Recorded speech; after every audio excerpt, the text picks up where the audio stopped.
Assalamualaikum warahmatullahi wabarakatuh. Alhamdulillahirobbilalamin.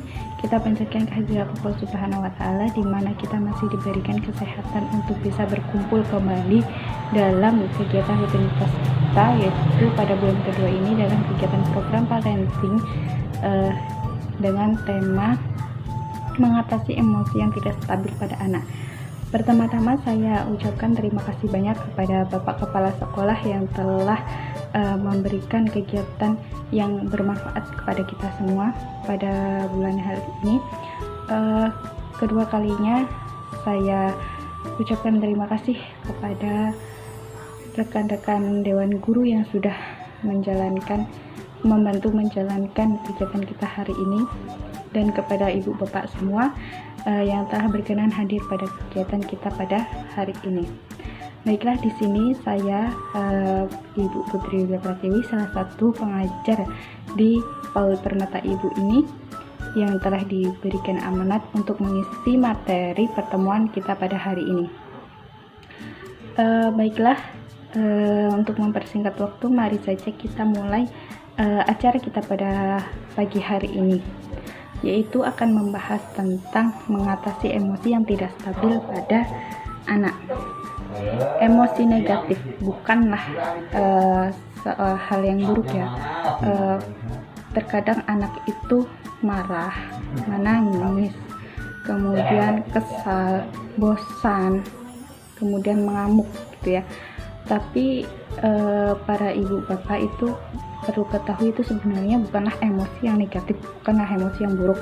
Itu hanyalah ungkapan perasaan yang anak kita rasakan pada saat dia mengalami suatu hal.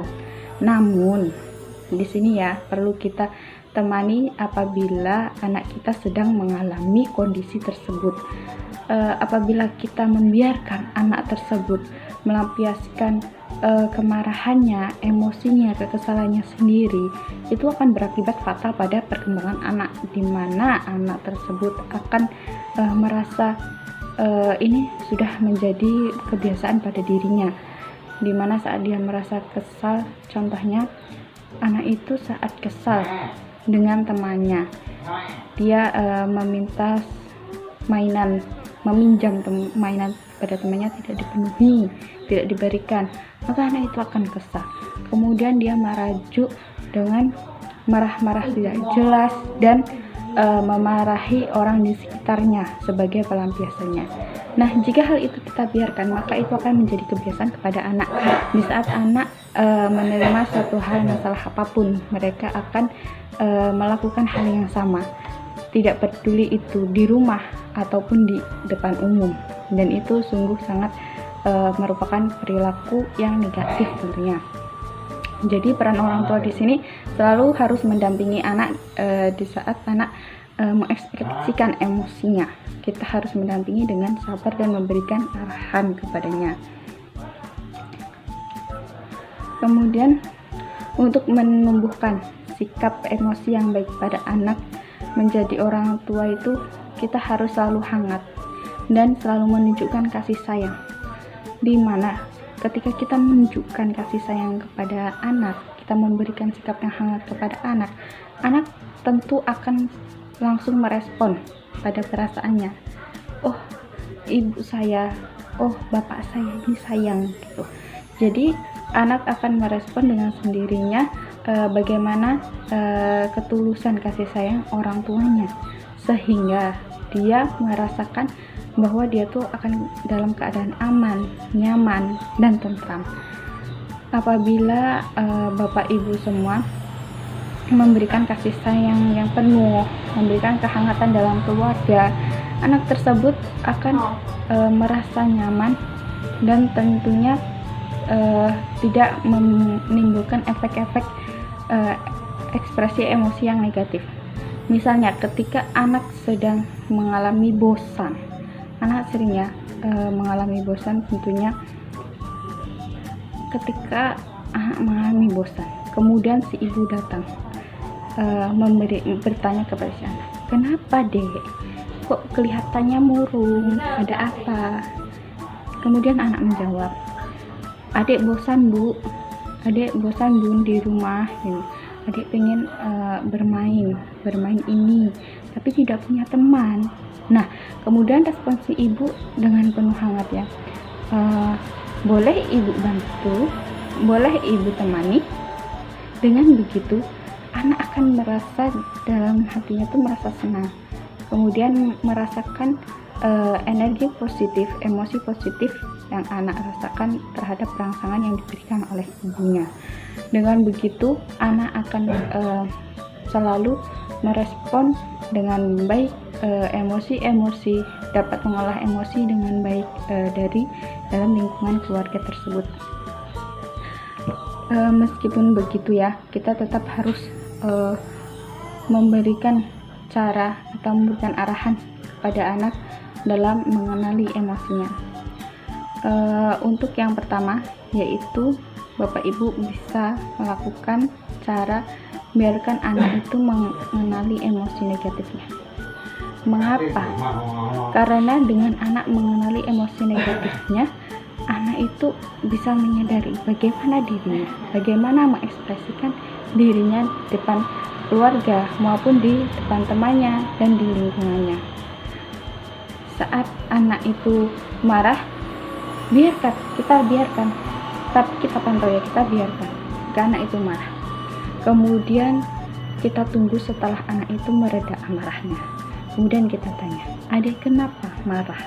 Apa sebabnya yang buat adik itu marah?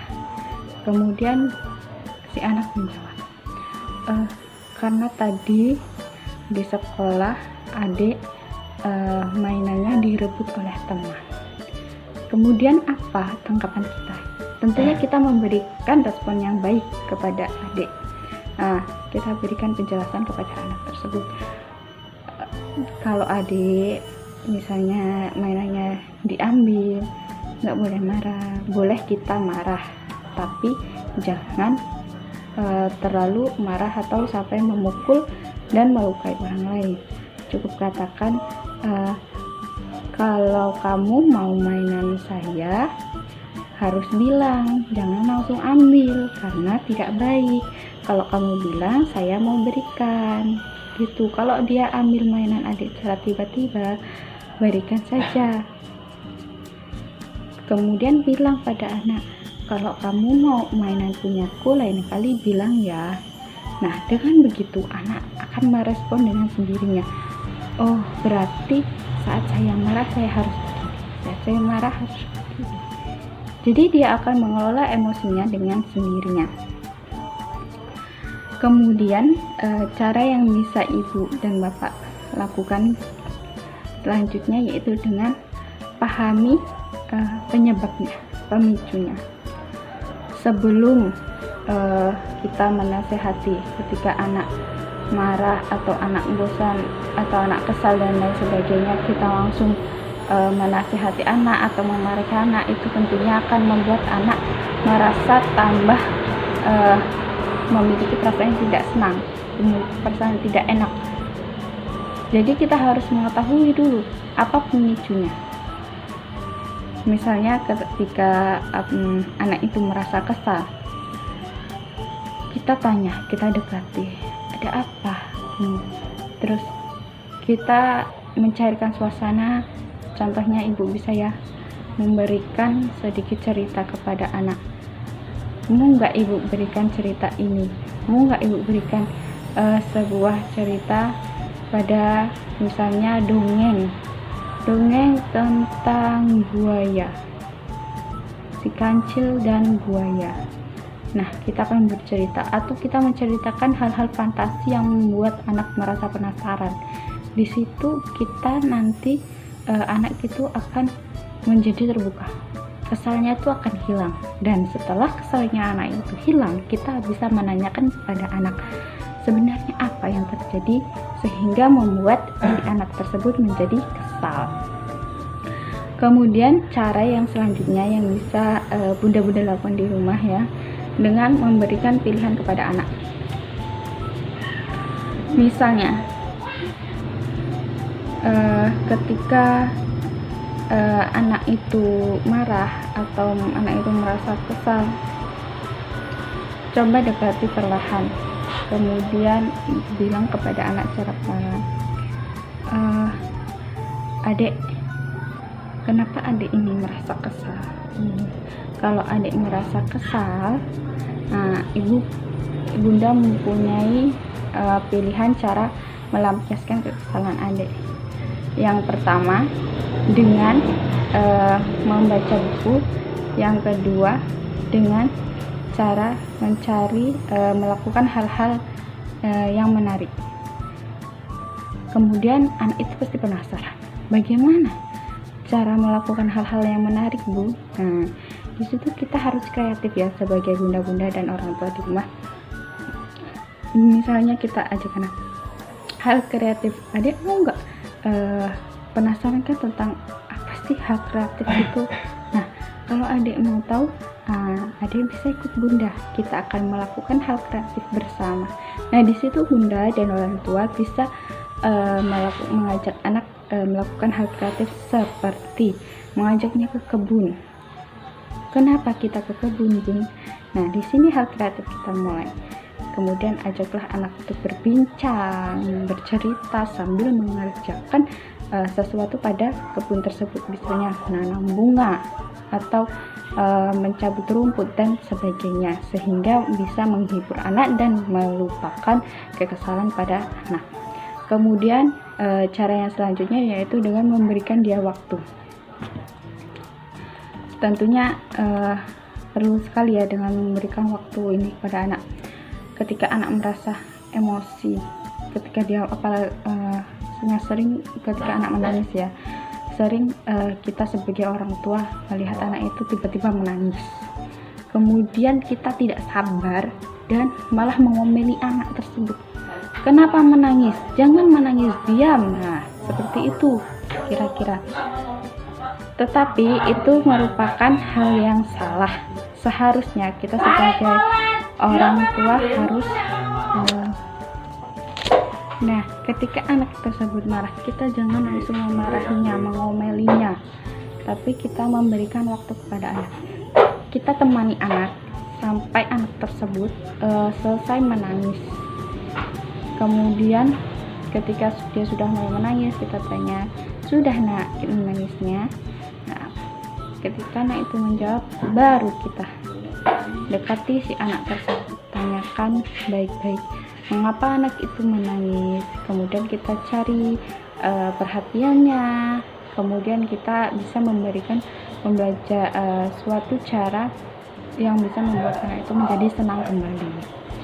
Kemudian yang selanjutnya yaitu tentang menyelesaikan masalah. Setelah anak tersebut melampiaskan semua marahnya, memberikan semua ceritanya, keluh kesah pada hatinya itu kepada kita sebagai orang tua, nah kemudian kita harus menyelesaikan masalah tersebut. Misalnya dia kehilangan bola saat bermain bola di taman, dia tidak sengaja menendangnya jauh dan bola itu tidak ketemu. Nah, kita sebagai orang tua harus memberikan pemecahan masalahnya. Kita berikan pemohon kepada adik, adik jangan lama-lama menangis, jangan kesal. Nah, jika bola itu sudah hilang, ya sudah. Adik harus tetap semangat, harus tetap ceria. Nanti kita bisa membeli bola yang baru. Dengan kita harus menghibur anak ketika anak tersebut mengalami masalah yang sulit, dan kita harus membantu menyelesaikan masalahnya. Kemudian seperti contoh lagi, jika sang anak itu mengalami kesulitan dalam mengerjakan tugas sekolahnya, misalnya anak itu kesal karena susah mengerjakannya, kemudian kita dekati anak itu, kenapa kok marah-marah begitu belajarnya? Karena susah, Bun. Nah, jadi nggak siap-siap dari tadi. Kita bantu memecahkan masalah tersebut. Kita ajari anak dengan telaten sehingga anak itu bisa melakukan kegiatan mengerjakan tugasnya dengan baik. Kemudian cara yang selanjutnya yaitu buat termometer kemarahan. pada ibu dan anak ini bisa tetap kreatif meskipun sedang bertengkar. Menyediakan termometer kemarahan, maksudnya si kecil bisa memilih sendiri apa sesuai dengan apa yang dirasakan, sehingga dia tuh tahu cara mengontrol bagaimana emosinya tersebut. Dan cara yang terakhir yang bisa bunda dan ayah lakukan di rumah yaitu bantu anak tidur terlelap. Anak itu ketika menangis atau kesal, itu biasanya pemicunya karena kelelahan bermain. Nah, kita lihat pada jam tertentu. Misalnya, anak pulang sekolah, dia langsung bermain. Pulang bermain dia menangis atau dia kesal. Dan tentu saja dia itu sebenarnya lelah, dia itu sebenarnya capek. Jadi kita harus bisa mengontrol anak tersebut. Kita diamkan anak, kita luluhkan anak, setelah itu kita rayu, kemudian kita gendong, atau kita ajak anak untuk masuk ke tempat tidur. Kemudian kita ceritakan kisah-kisah, cerita dongeng, atau kita ajak anak untuk bertidur. Pokoknya kita harus bisa mengolah emosi anak sehingga kita bisa bantu menyembuhkan anak karena kelelahan dalam aktivitas bermain. Baiklah bunda-bunda semua, mungkin itu saja hanya sekian materi pada pertemuan kita hari ini pada program parenting kita pada bulan hari ini. Semoga kita masih diberikan kesehatan sehingga kita bisa dapat menghadiri dan melakukan kegiatan program parenting kita pada bulan-bulan yang akan datang. Saya sekali lagi saya ucapkan terima kasih. Saya akhiri wabillahi taufiq wal hidayah. Wassalamualaikum warahmatullahi wabarakatuh.